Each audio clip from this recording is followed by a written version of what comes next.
لا إله إلا الله لا إله إلا الله لا إله إلا الله ما لنا رب سواه.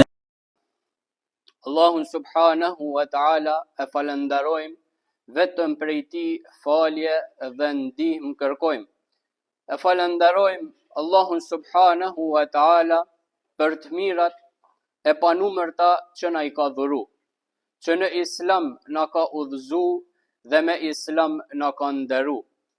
Salavatet dhe selamet më të përzemërta ja dërgojmë vulës profecisë, zotriut njerëzisë, Muhamedit sallallahu alaihi wasallam, familjes tij të ndershme dhe fisnike, shokëve të tij bujar dhe besnik, neve dhe gjithë atyre që vazhdojnë të ndjekin rrugën e pejgamberit sallallahu alaihi wasallam deri në ditën për të cilën Allahu subhanahu wa taala thot në Kur'an: "Yawman la yanfa'u malun wala banun illa man ata Allaha biqalbin salim." Atë ditë, thot Allahu subhanahu wa taala, kur njerëzit do të dalin para tij, njeriu thot nuk do t'i bëj dobi ma as malli dhe as evladi dhe as pozita, as fama e as pasuria, përveç atij njeri i cili është kthy tek Allahu subhanahu wa taala me një zemër të pastër apo me një zemër të shëndosht. Vëllezër të nderuar, jeta e njeriut në këtë botë është si një rrotë. Ajo që njeriu bën gjatë jetës së tij, ajo edhe i kthehet. Nëse njeriu për gjatë jetës së tij bën mirësi, mirësia ka mi gjetë. Mirë po, nëse njeriu bën hile gjatë jetës së tij, atëherë ai vetëm se ka me has në hidhrime. Shpeshherë njeriu mundohet që me ja hap dikujt tjetër gropën. Mirë po harron se gjithmonë gropën që njeriu e hapën për me ra dikush tjetër, gjithmonë në atë grop bjen ai njeri vetë. Vëllezër të nderuar, Allahu subhanahu wa taala në Kur'an thot: "Am hasiba alladhina ijtanahu as-sayyi'ati an naj'alahum kalladhina amanu wa 'amilus salihati." Dhe në fund të ajetit thot Allahu subhanahu wa taala: "Sa'a ma yahkumun." A mos mendojnë, thot Allahu subhanahu wa taala, ato që bëjnë keq, se ne thot do t'i barazojmë me ato që bëjnë punë të mira, sa keq, thot Allahu subhanahu wa taala, që gjykojnë ata.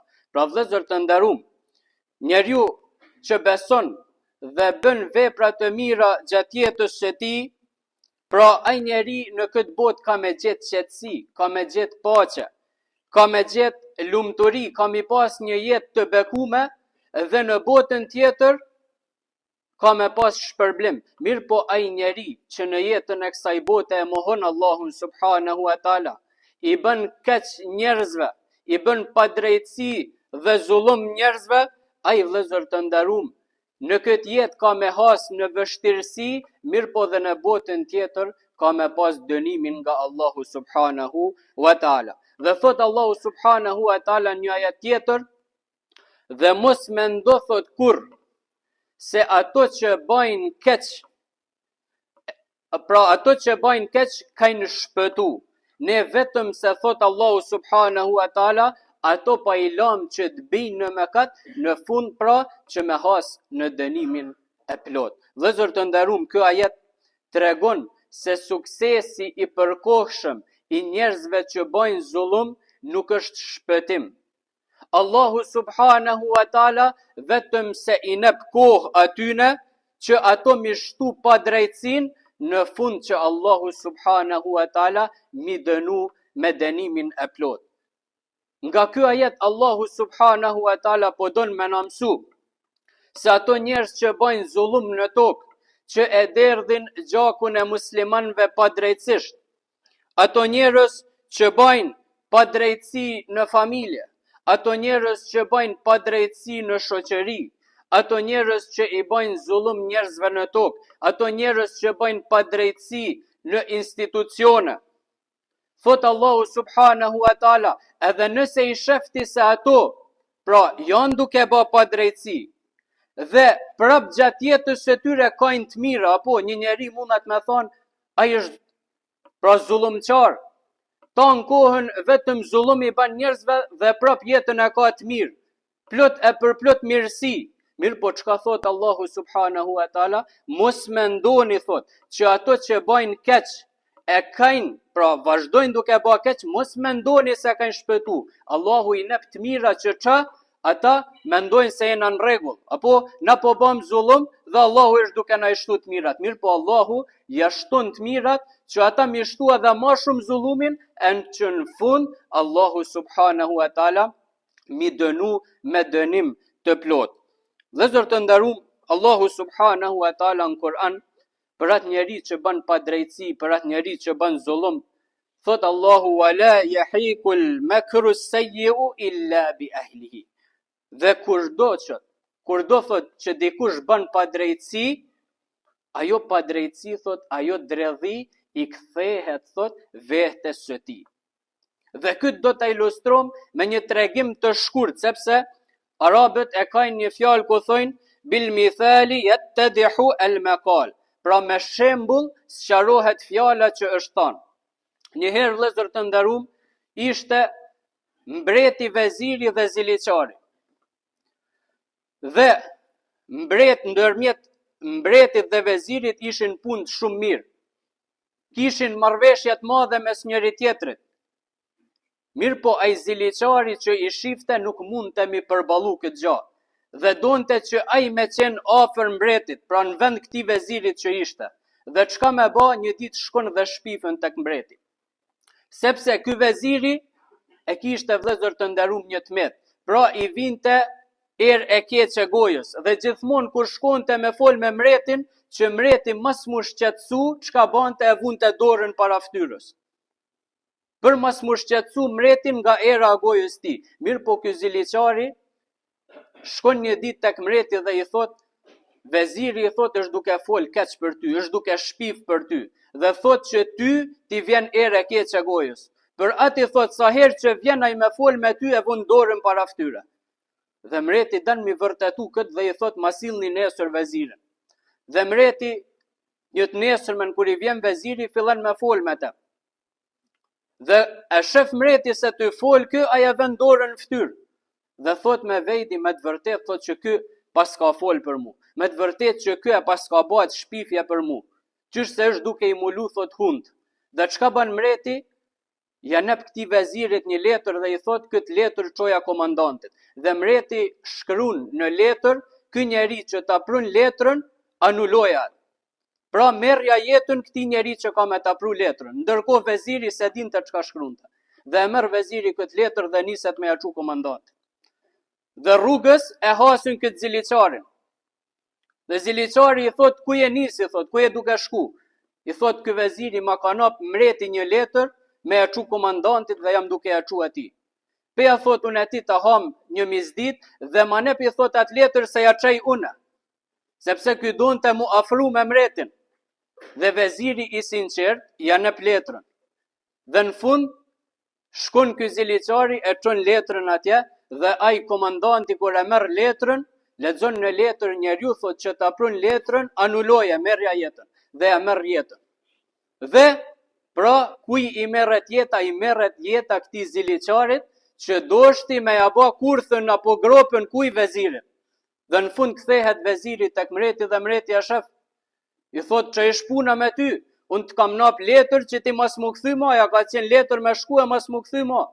Dhe ky kur ja tregon rastin pra, që ja ka has rrugës këtë ziliçarin, mbreti e kupton ku ka qenë rasti dhe i thot me të vërtet thot, ai që ka dasht me ta bë gropën ty, ja pas ka bë gropën vetes vet. Vëllezër të nderuam, shembujt nga jeta e përditshme e dëshmojnë këtë se çdo njeri që mundohet me bë keq në këtë botë, ai zbulohet në një farë kohe. Çdo kush që gënjen, ai njeri turprohet.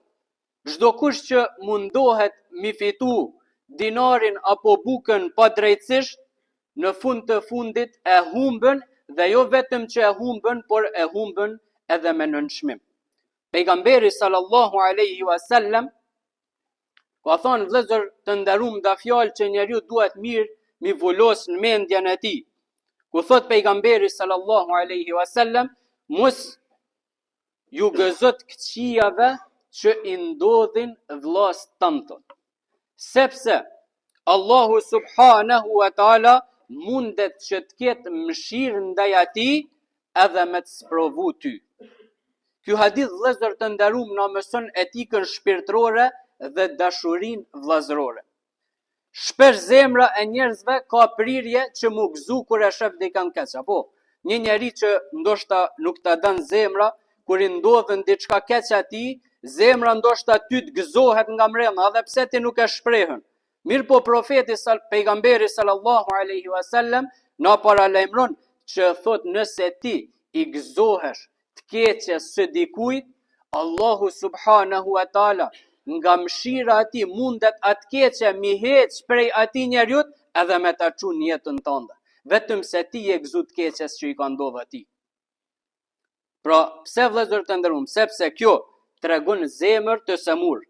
Njeriu që s'ja don të mirën tjetrit, ky njeri, vëllezër të nderuam, zemra e tij është e semur.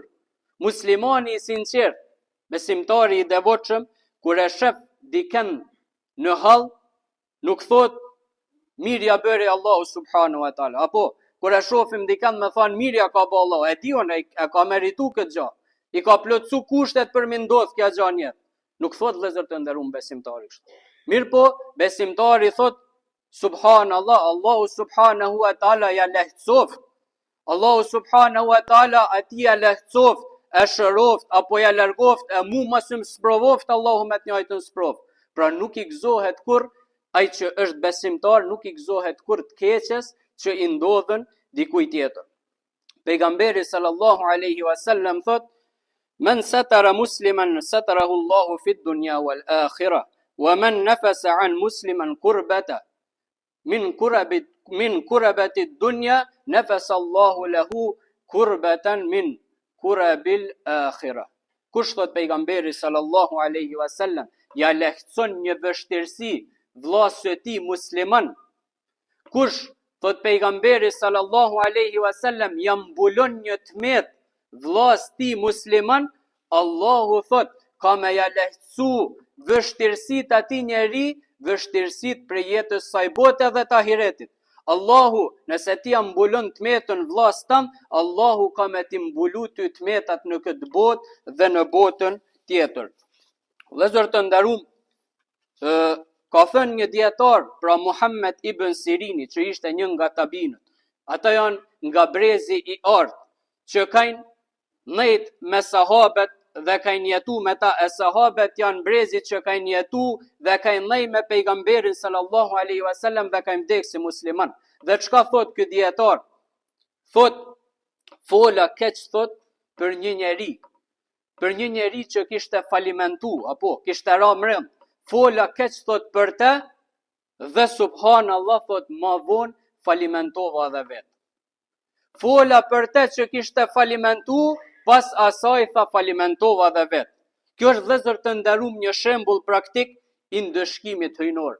Me veprën që i gëzu tjetrit, Allahu me të njëjtën vepër sprevon ty në jetën tonë. Andaj, vëllezër të nderuam, mos t'ia dum tjetrit të keqen. Në vend kësaj, ta lutim Allahun që kur e shohim që dikujt i ka ndodhur një vështirësi, Allahu subhanahu wa taala ta lutim që t'i ndihmoj. Ne të mësojmë nga sprovat që i ndodhin dikujt. Nëse e shohim dikën që është të bë zullum, ose Allahu ja ka çu një sprov, mos të gëzohemi, por të lutemi për të dhe të mësojmë nga sprovat e tij që Allahu mos më na sprovu edhe neve. Vëllezër të nderuam, të kujtojmë gjithmonë fjalën e Allahut subhanahu wa taala, ku thot Allahu subhanahu wa taala në Kur'an, men amila salihan falinafsihi wa man asaa fa alayha. Kush punon, thot Allahu subhanahu wa taala, kush bën mirë, kush punon mirë, ka punu, thot, për veten e vet. Kush, thot, bën keq, e bën, thot, kundra vetes së vet. Pra ky ajet vëllezër të nderuam përmbledh gjithë kuptimin islam të kuj të veprës dhe shpërblimit. Kush punon mirë, thot Allahu, ka punu për veten, kush punon keq, ka punu kundra vetes së tij. Askush nuk e dëmton tjetrin vëllezër të nderuam pa dëmtu këm, pa dëmtu veten e vet. Çdo e mirë që bën njeriu, çdo mirësi, çdo mbrojtje të nderit që ja bën njeriu dikujt tjetër, kthehet me bekim tek njeriu vet. E çdo e keqe që bën njeriu, çdo mashtrim, çdo përgojim, çdo padrejtësi që ja bën njeriu dikujt tjetër, në fakt ajo ka mu kthy vet tek ai. Në këtë mënyrë vëllezër të nderuam, Allahu subhanahu wa taala e ka bë drejtësinë të përkrymur. Çdo gjë që del nga ti në fund ka mu kthy tek ti. E lutim Allahun subhanahu wa taala që Allahu na mësoj të jemi të drejtë edhe kur është kundra vetes tonë. E lutim Allahun subhanahu wa taala që të na bëj prej atyre besimtarëve që e duan për vllahën e vet atë çka dëshirojnë për veten e tyre. E lutim Allahun subhanahu wa taala që të na mbuloj Allahu subhanahu wa taala me mëshirën e tij në jetën e kësaj bote dhe në botën tjetër. E lutim Allahun subhanahu wa taala që kështu siç na ka bashkuar këtë ditë xumaje, Allahu subhanahu wa taala na bashkoft në xhennetin më të lartë, në xhennetul firdaus, me shahida, pra me dëshmor, me pejgamber dhe me njerëz të mirë. Amin wa quli qawli hadha wastaghfirullaha li wa lakum fastaghfiruhu innahu huwal ghafurur rahim.